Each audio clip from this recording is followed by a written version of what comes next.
Bienvenidos al 16º episodio de Encuentro con la Literatura. Vamos a empezar al azar, como siempre, con Bernardo Borges, que nos hablará de la riqueza del vocabulario. Hay muchos términos que todavía no conocemos y específicamente cuando se trata de lo que más domina Bernardo. Bueno, él domina muchas cosas. Cuando fuimos al Instituto Caro y Cuervo, habló con una fluidez sobre el linotipo que nos dejó asombrados. Pero hoy continuará hablando de los caballos y los términos que se utilizan para describirlos. Bienvenido, Bernardo. Gracias, Luis Eduardo. Encantado de estar una vez más en este programa de Encuentro con la Literatura y poder continuar con la idea de resaltar vocabularios especializados para muchas profesiones. En este caso, pues para terminar ya el capítulo acerca de la crianza de los caballos, de la crianza y el disfrute del caballo específicamente y del caballo en América, pues habíamos visto en el programa anterior que existen muchos términos que son exclusivamente usados en este mundo del caballo. Y advertimos también que los académicos y los estudiosos no se encuentran de acuerdo, no se ponen de acuerdo sobre la legitimidad o la etimología o digámoslo así, la universalidad de estas palabras. Como se deja entender, ellas poseen tantos orígenes como tiene nuestra lengua y también de donde proviene el caballo, pues todos los pueblos influyentes en ella hicieron uso y amaron al caballo. Antes de entrar en la materia que nos compete para terminar este capítulo, como apunte curioso y como tema de discusión, no es el caso tratándose del caballo colombiano. Encontré una afirmación en un libro de un autor argentino criado en La Pampa, quien dedica un libro sobre el caballo de esta manera: a mi madre, quien me enseñó a distinguir los 22 colores del caballo. De manera que ahí tenemos, pues en el programa anterior vimos algunas capas del caballo, algunos colores, pero nos falta complementar eso. Hablamos mucho sobre los alazanes, los overos, los apelados, los atabanados, el alobunado, que es el caballo cuando tiene el color de pelo parecido al del lobo, pero también está el caballo blanco, que se llama alamancha o lunar de pelo blanco, situada en la cabeza y en los extremos inferiores de los miembros. Castaño o castañuelo, cuando su color es el de las cáscaras de la castaña. Creo que eso lo vimos también en el programa anterior. Pero hay otros apelativos de acuerdo al color del caballo. Castañuelo, el castaño que sigue la escala de pigmentación, el más propiamente dicho caballo castaño. Está el entrepelado, así se le dice al que tiene la capa de fondo oscuro y pelos blancos entremezclados. También pueden ser caballo ruano. El isabelino, esto es bien curioso e interesante, proviene de los establos de la reina Isabel, por eso se llaman isabelinos, de Isabel de Inglaterra, desde luego, y se llama caballo isabelo o palomino, y es el ejemplar equino de color perla, esto es entre blanco y amarillo, y tiene siempre además la cola y las crines blancas, pero los tejidos de la parte nasolabial son siempre negros. Es de notar que el tono más claro de este color lo llaman en Colombia marfil. A propósito de esta capa, y sin que sea un color propiamente dicho, pero para ser completos, es oportuno mencionar aquí a los caballos albinos, que como su nombre lo indica, carecen de toda pigmentación en el pelo, en la piel, en los tejidos nasolabiales y similares, tienen ojos rojos, y aun cuando a la sombra y con buena comida su pelo es de color isabelino. El moro, que es aquí en esta sabana de Bogotá se hizo famoso un presidente de la República que habitaba por estos rumbos, que fue don José Manuel Marroquín, que era mejor escritor que político, entre otras cosas. Escribió un libro muy famoso acerca del caballo moro, y el libro se llama así, El Moro. Estrictamente hablando, el moro es el color del caballo o de la yegua de pelo negro, con una estrella o mancha blanca en la frente y calzado de una o dos extremidades. Calzado, como dijimos, es cuando tienen las patas del casco hacia arriba de pelo blanco. Este adjetivo derivado de marus, que quiere decir habitantes de Mauritania, lo aplicaron en España al caballo de color de los habitantes de esa región, moros. En las diversas naciones de América se usó la palabra de diversas maneras. Entre nosotros moros se le dice al equino que en todo su cuerpo presenta una capa de pelos blancos sobre la que pudiera llamarse su pelaje original, que puede ser negro, alazán o castaño, y de ahí los distintos tonos y calificativos. Moro negro, moro común, moro azul, moro melado. Todos esos moros cambian con el tiempo, decolorándose para convertirse en rucios o canosos. Los moros de base distinta al negro, sin embargo, conservan pecas de su color original. El moro rosado, a secas o rosillo también, caballo rosillo, en algunas partes se le llama al que tiene como base el color fresa. Para muchos ese tono no se decolora y no se puede llamar moro, sino simplemente rosado. Negro. Usamos ese calificativo nosotros, no los académicos de la lengua, para designar a los animales de ese color. Hito. Esta es una de las curiosidades que más me llamó la atención estudiando el mundo del caballo, y es que el hito, con H, es el nombre que se le aplica al caballo negro que no tiene mancha ni pelo de ningún otro color, o sea que es absolutamente negro, hasta la pigmentación de sus ojos, sus cascos y todo, es un caballo hito. Y eso es una antigua raza que solo se ve por los lados de Europa, por España. Hay un verso que utiliza la gente que dice: hito y sin señal, muchos lo buscan y pocos lo han. Mohíno se le llama al que tiene el pelo y sobre todo la cara muy negra y no se opone que tenga alguna pata blanca. Morcillo, aplícase al caballo o yegua de color negro con visos rojizos. Peseño, cuando tiene el color de la pez, sustancia resinosa que es un producto de algunas destilaciones, generalmente de color negruzco, que se utiliza para el arco del violín o del cello, para darle sonidos y para lubricar. Palomilla también se le dice al caballo de color blanco. Picasso, si el pelaje es mezclado de blanco y negro en forma irregular y manchas grandes. Piel de rata, cuando la capa es de color ceniciento parecido al del ratón. Pío, si el fondo del pelaje es blanco y presenta manchas de otro color. Raya de mulo, se llama a la faja negra y estrecha extendida a lo largo del cuello y el lomo. Ruano o roano, según la definición del diccionario de la Academia, se le da este color cuando hay mezcla de pelos negros, grises y bayos. En Colombia realmente se distingue este pelaje, con todo muchos lo confunden a veces con moro. Está el caballo rosino o sabino, que se llama de color consistente porque tiene una mezcla de pelos blancos, negros y castaños. Rubicán o azúcar y canela, rosado para los colombianos. Rucio, término usado para señalar el caballo cuando es de color pardo claro, blanquecino y canoso.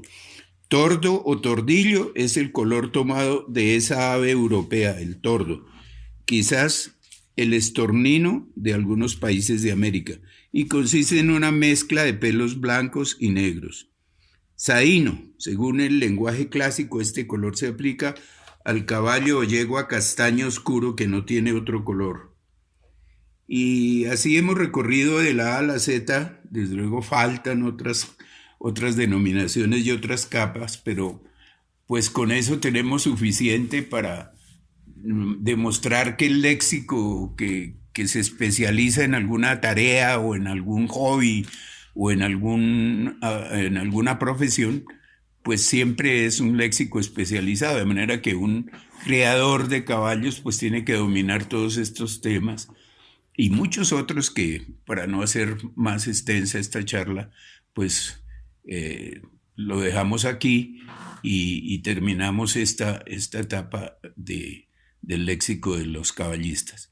Y para el próximo programa pues tendremos un nuevo tema acerca de los léxicos especializados. Gracias, Bernardo, y continuamos con Fernando Ibáñez y su acostumbrado emocionante historia del teatro.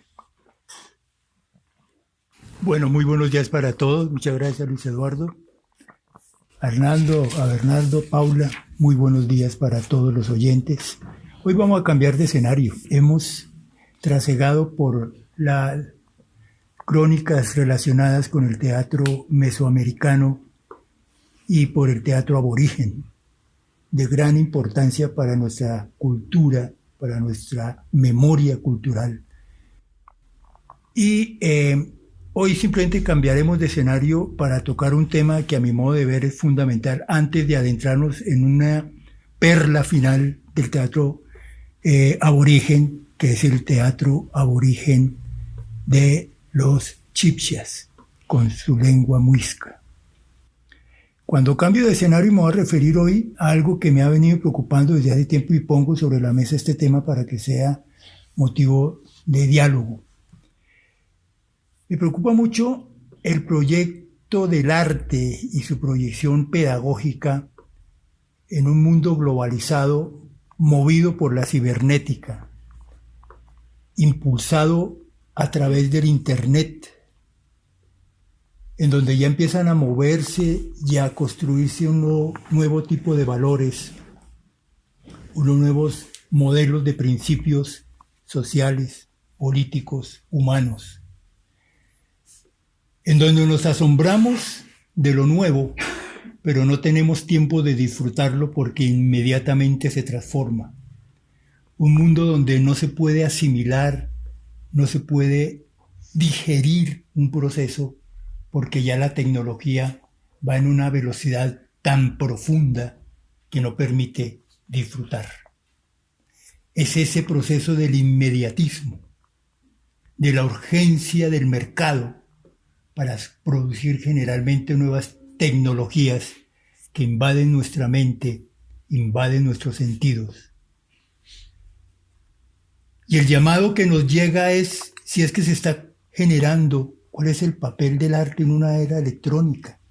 ¿Se está generando un arte para la era electrónica? ¿Y es eso arte? ¿Podemos hablar de un arte virtual? ¿De un quehacer virtual en lo humanístico, en lo artístico y en lo estético? ¿Se genera vivencia y encuentro con el arte desde la distancia?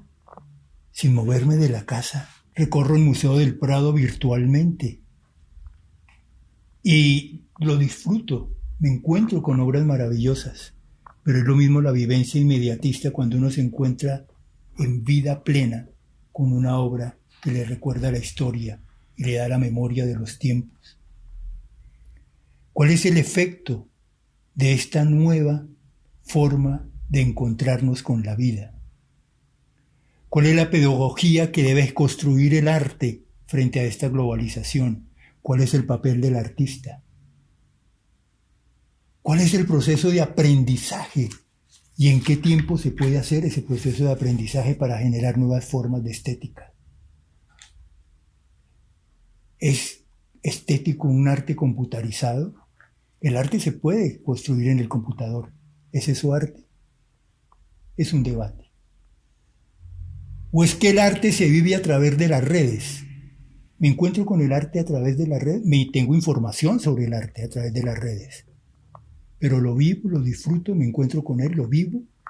El arte es un acto fundamentalmente de los sentidos, de las emociones y de las sensaciones, del espíritu de vida y un testigo de lo histórico. ¿Esa es una vivencia?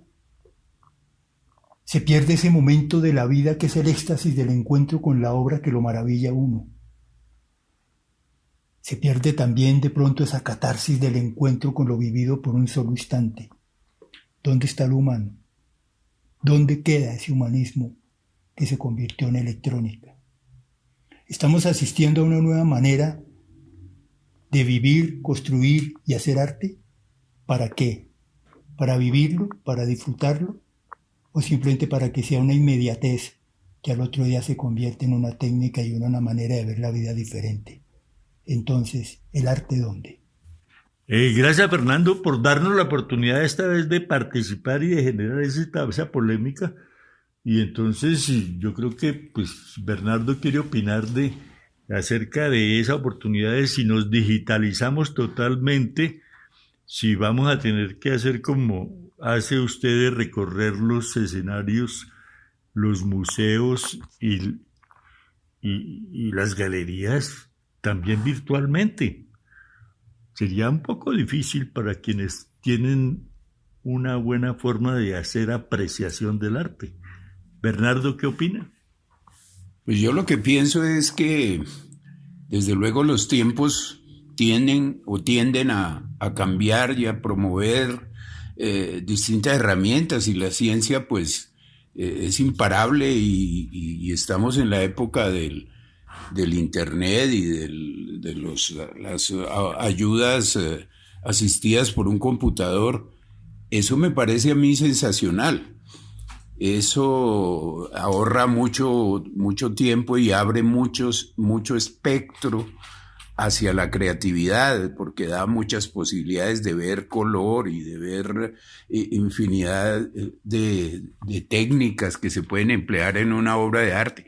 Yo me estoy limitando únicamente al arte pictórico, ayudado por una herramienta que es el computador, de manera que en eso no estoy en desacuerdo, y me parece pues hasta genial que exista esa evolución, porque pues si vamos a la época de las cavernas, pues está plasmado que allí se pintaba con los dedos y masticando algunas ramas a manera de pinceles, pero después se fue evolucionando hacia otras técnicas. Aparecieron los pinceles, los pigmentos ya especializados a medida que se evolucionó, de manera que de ahí hasta el computador, pues me parece que todo es maravilloso y es un desarrollo importante.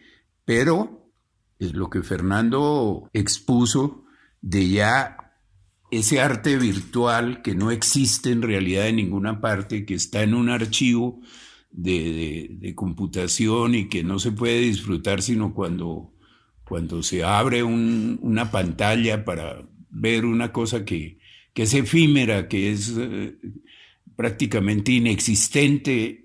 Pues ese sí, hasta allá sí no estoy yo de acuerdo, pero la mayoría de los artistas ahora se apoyan mucho en el arte por computador, porque además se tiene acceso a otros archivos de otros artistas, a otra mirada, y pues eso es bueno porque desarrolla más aún la creatividad del hombre.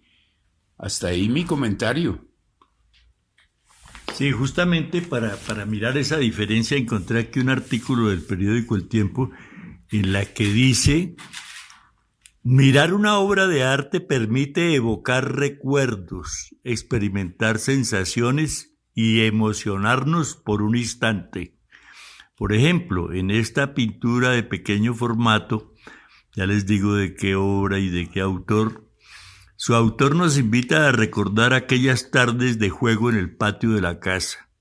Allí vemos a una niña jugar descalza junto a una de las vigas que sostiene el techo, mientras disfruta de la calidez del sol de la tarde.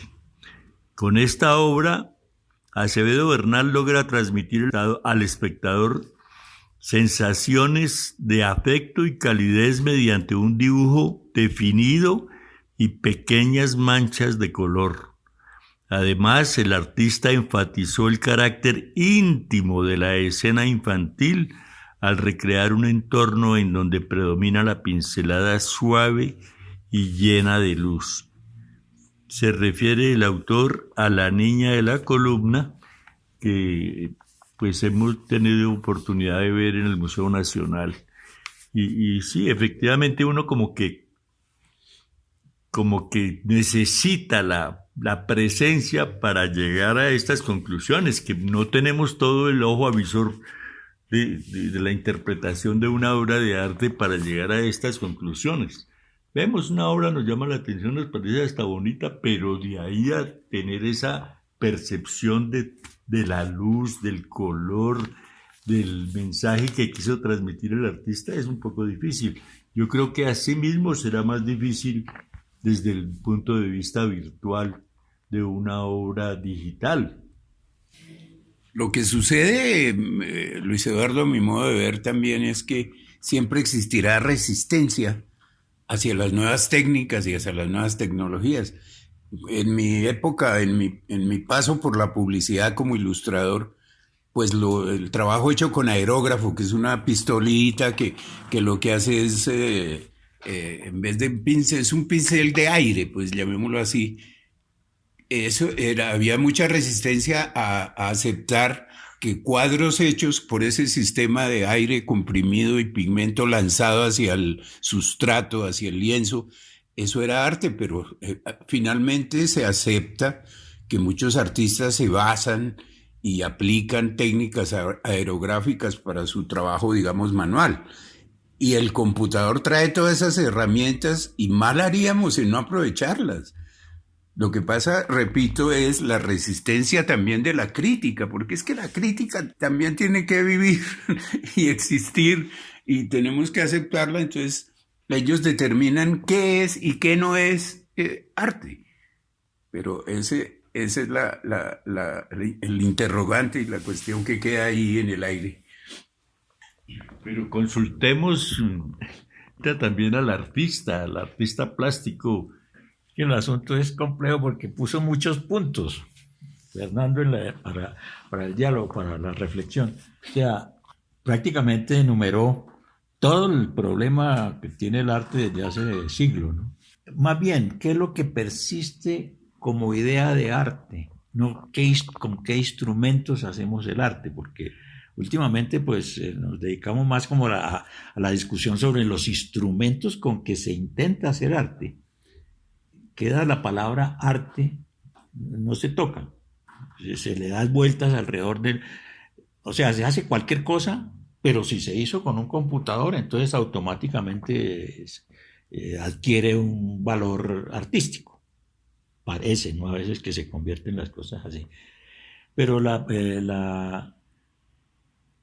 pregunta que siempre nos hacemos es ¿cuál es la respuesta del arte, ¿no? Si el arte es un concepto que ya pues muchos aceptamos que es un concepto humano fundamentalmente, o sea, con las características básicas de lo que nos hace humanos, que a veces los humanos utilizamos recursos tecnológicos para expresar lo que creemos que es fundamental en la existencia de los seres humanos, pues en este caso, que es la que siempre ha estado, ¿no? Desde siglos y siglos. La respuesta que da el hombre, ¿con qué? Con un pelo, con un palo, con los dedos, con arcilla, con tierras, con lo que se hace. Y ahora con unos sistemas mucho más ágiles, diríamos, rápidos. Y parece que nos trastoca todo porque los sentidos están acostumbrados a detenerse, a disfrutar tranquilamente o con un espacio y un tiempo suficientes para degustarlo, etc. Y lo de ahora entonces viene rápido y pasa rápido. Entonces, hasta que el sentido no se acostumbre a percibir eso, o si es que se acostumbra, que es la pregunta, ¿no? Si nos vamos a convertir más bien como en un reloj, ¿no? en el paso del tiempo, y lo que sucede ahí es lo que es. Ya no tendremos una hora o media hora para mirar un cuadro, para escuchar una melodía, para disfrutar de una expresión corporal, etcétera, sino que las nuevas sensaciones darán unos gustos y unos conceptos acerca del tipo de respuesta que está dando ese mecanismo. Ya, cambiaremos, o como está aparentemente sucediendo, es recuperando otra vez la validez de lo biológico, diríamos, de la naturaleza esencial y sus respuestas. Entonces ahí sí pondríamos, no en duda, la tecnología, sino qué respuesta está dando esa tecnología, o sea, está ayudando a qué, a cosas superfluas, pasajeras, o al disfrute, al goce mucho más fuerte, mucho más presente, mucho más atractivo, emocional, etcétera, que es lo que se busca con el arte, ¿no? Porque claro, con un computador se pueden hacer cosas impresionantes, impactantes. Lo que pasa es que ahora estamos, como está de novedad todo, pues cualquier cosa pasa como tal y lo cuestionamos, porque cualquier cosa no es arte. Pero lo mismo sucedía hace muchos años. La gente pintaba cuadros al óleo, al temple, a todo eso, y hacía cosas superficiales que no tendrían mayor trascendencia, ¿no? Mucho cuestionamiento, ¿no? Que entre otros es lo interesante del arte, ¿no? Que conlleva todo eso, ¿no? Pues yo quiero hacer es un resumen lo más sencillo posible, lo más básico acerca de la idea. ¿Qué persigue el artista si no es comunicar algo? Entonces, si lo hace con señales de humo o lo hace a través de un computador, pues de todas formas está logrando o está buscando lograr lo que persigue. De manera que el medio es lo de menos. El logro es impactar y que la idea llegue a su punto donde debe llegar. Sí, yo estoy de acuerdo. Es que el instrumento es sofisticado, ¿no? O no es sofisticado. Lo que importa es qué hay ahí, qué queda de ahí.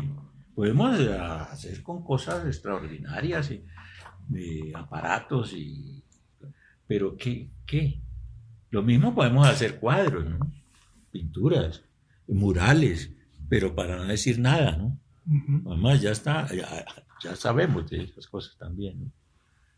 Y lo que dice Bernardo en el sentido de que el papel del artista es comunicar, y es la función del arte igual, ser testimonio de un momento histórico y ser testimonio de un concepto de vida.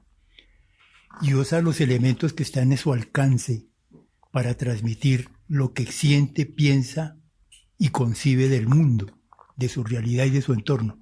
La pregunta es que si eso que hace para comunicar es arte. ¿Bajo qué términos se concibe eso como arte? ¿Dónde están entonces ahí? Entran a intervenir los conceptos de lo estético, del equilibrio, de la forma, de la figura, es decir, los valores estéticos del momento en que el arte es asumido por el artista como un medio de comunicación. Para mí la pregunta es, si lo que yo hago y comunico como testimonio de lo que pienso, veo y observo es arte, y si está en concordancia o en rebelión porque estoy proponiendo algo diferente, pero fundamentalmente dentro del concepto de lo estético, de lo bello y de lo equilibrado. Hay una cosa, es que hablamos de qué es el arte, ¿no? ¿Qué es la estética? Me ha dicho, vuelven las preguntas trascendentales y eternas, ¿no? Porque lo eterno es la incógnita esa de que no sabemos ni por qué venimos acá, ni por qué estamos, ni para dónde vamos. Y el arte es ese recurso para, digamos, como para responder a esas eternas preguntas que no sabemos si se resolverán algún día o no, como seres humanos, ¿no? Entonces, el asunto es, ¿qué hace el arte? El arte, empezando, que no tiene definición, ¿no? Es una cosa muy difícil, ¿no? Si tuviera definición, dejaría de ser arte, ¿no? Porque el arte presupone la libertad en el sentido, digamos, no lo que a veces llamamos libertad, sino en esa amplitud que podemos tener para expresar nuestras preguntas, ¿no? Y dar nuestra respuesta. como no tiene una definición, porque el arte es una aparición, usted no puede decir, si yo junto este color o mezclo esto o junto estas cosas con estas, voy a hacer una obra. No, es una aparición, solo se confirma cuando aparece, cuando decimos, ve, la sorpresa y ahí aparece algo, ¿no? Nuevo, novedoso, emotivo, etcétera. Entonces es algo bien complejo porque a mí me parece que el asunto del arte es precisamente esa libertad que tenemos para intentarlo. Y ahí pues se cuelan muchas cosas, ahí estaremos siempre discutiendo porque en últimas son definiciones acerca de estética o de las formas del arte. Y se impone, o como dijo Bernardo ahora, hay gente que intenta imponer lo que es, ¿no? Ya con la crítica o con el manejo, pero tampoco eso es tan nada, porque el arte es lo que hacen los artistas, que es una frase muy, digamos, como muy comodín, ¿no?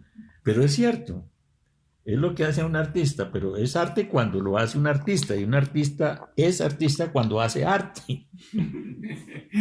El resto no es arte, el resto es una especulación, sí. Una especulación, y solo lo confirmamos cuando estamos de acuerdo, o una comunidad, o una sociedad, o un grupo, con que esa obra nos conmueve, nos saca de lo corriente, de lo común, y produce en nosotros algo especial, ¿no? Sí. Pero fíjate qué concepto tan exacto que acabas de lanzar, porque no, un poquito... no contradiciendo, pero sí haciéndole notar a Fernando, tratando de dar una respuesta a su interrogante, pues el arte no solamente tiene que ser bello. Pongo como ejemplo el expresionismo alemán, donde lo que imperaba ahí era el grito, la expresión terrible o grotesca, o bueno, que indudablemente es arte, porque es el testimonio de una época, del sufrimiento de un pueblo, qué sé yo, de una gran cantidad de sentimientos que merecen ser expresados a través del arte. Están los fusilamientos del 3 de mayo de Goya para hablar, y ese es un cuadro que yo no tendría en mi casa, por ejemplo, porque es impresionante, porque es un momento de la vida del hombre donde todo lo que era es el dolor y el aplastamiento de las ideas y cómo se subyuga un pueblo. Pero es arte, indudablemente. Entonces, no el arte necesariamente tiene que ser bello, sino que ser como más bien el testimonio de un momento. Eso sí, desde luego tiene que provenir de un artista. Totalmente de acuerdo. Cuando yo planteo el concepto de lo bello, no está en el gusto personal que yo tenga de lo bonito, exactamente. Lo grotesco es hermoso. Las meninas de Velázquez son hermosas y es arte. Así como los fusilamientos de Mayo es un testimonio histórico desde lo estético. Desde lo estético, más que bello es lo estético.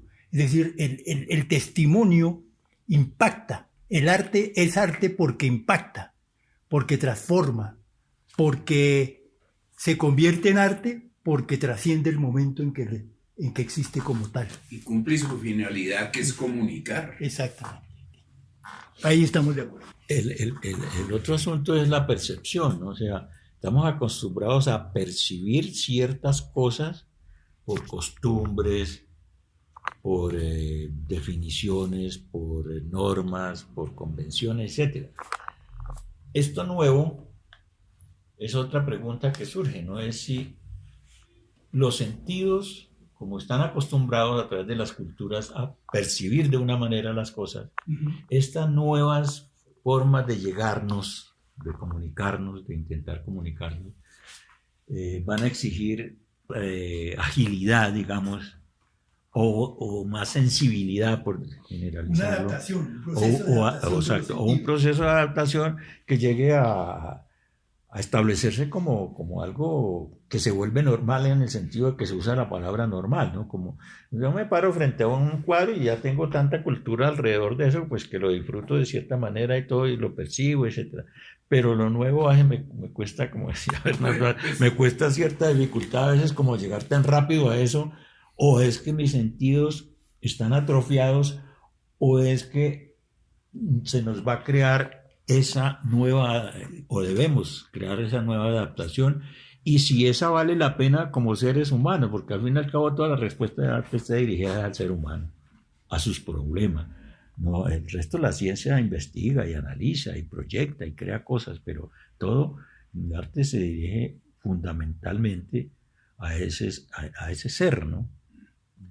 No, claro, pero yo creo que para cerrar esta simpática discusión acerca del arte, y como respuesta a las inquietudes de Fernando, yo quiero decir que tratemos de imaginar el arte dentro de unos 200 años, de acuerdo a los avances que estamos viendo, que hasta ahora están en ciernes, en pañales, digámoslo así, porque ya cuando domine la ciencia, la tridimensionalidad, la cosa incorpórea que se plasma en 3 dimensiones delante de uno, tratemos de imaginar cómo será el arte en esa época, y así tal vez podamos dilucidar un poco si lo que estamos haciendo actualmente es válido o no. Además es algo que no, pues, en este momento solo estamos tocando el asunto, pero eso es lo que vamos a estar, me imagino, o en lo que yo considero que voy a estar mucho tiempo, a estar dedicado a esto, pues el tiempo que le corresponde a uno, ¿no? Al respecto. Esa es la discusión que no se cierra en una charla, al contrario, se abre, ¿no? Sí, nada más figurativo que Botero, por ejemplo, que le están haciendo un homenaje en la revista Cromos. Y está lo abstracto de Obregón, que también está cumpliendo 100 años. Pero Débora Arango también tenía un pincelazo brusco, pero tenía un gran mensaje, ¿no? Denunciando la prostitución, la corrupción, la falta de coherencia de la religión católica, en fin. Entonces ahí están los artistas, como ya la estética no vale tanto como el mensaje que quiera hacer, que muchas veces es protesta social. Precisamente hablando de la libertad del artista, dice: nunca se es tan libre como con el primer libro que se escribe.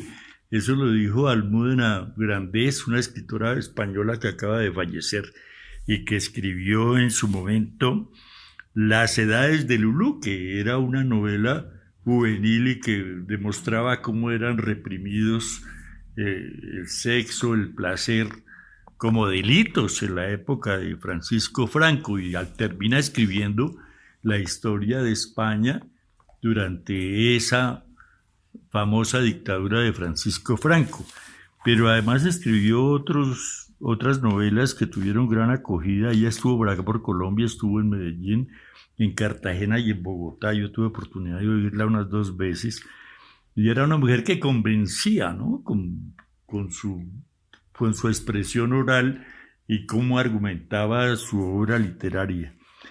Por eso es bueno recordar Episodios de una guerra interminable, El lector de Julio Verne, Las 3 bodas de Manolita, Los pacientes del doctor García y La madre de Frankenstein.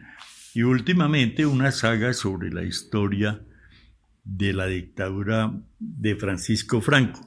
Entonces pasen la tumba de Almudena Grandes y la recomendación de leer su literatura, que tuvo en vida mucha acogida.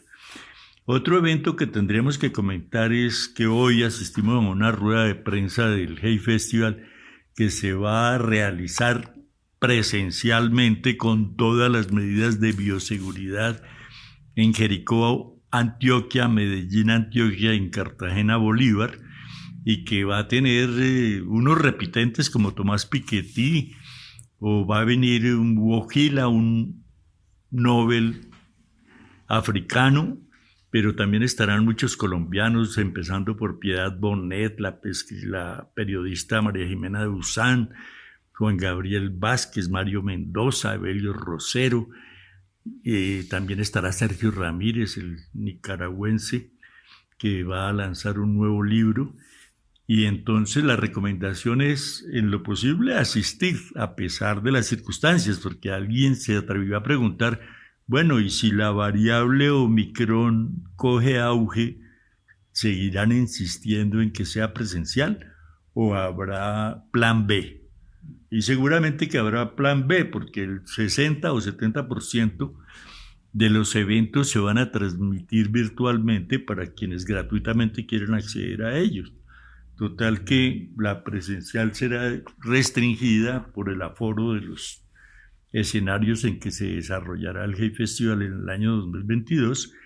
Y entonces la idea es que también participemos, asistamos a esos eventos virtualmente. Habrá talleres, las mismas conversaciones de periodistas del calibre de Moisés Naín o el mismo Sergio Ramírez o María Jimena de Usán, que nos parece que son gente que mira la realidad sin mucha estética, con mucho realismo, con mucha investigación previa a sus publicaciones y a ese tipo de conversaciones que habrá en el Hey 2022. Con esto y después en el próximo episodio les garantizamos que compartiremos parte de los eventos que se realicen alrededor de Hey Festival 2022.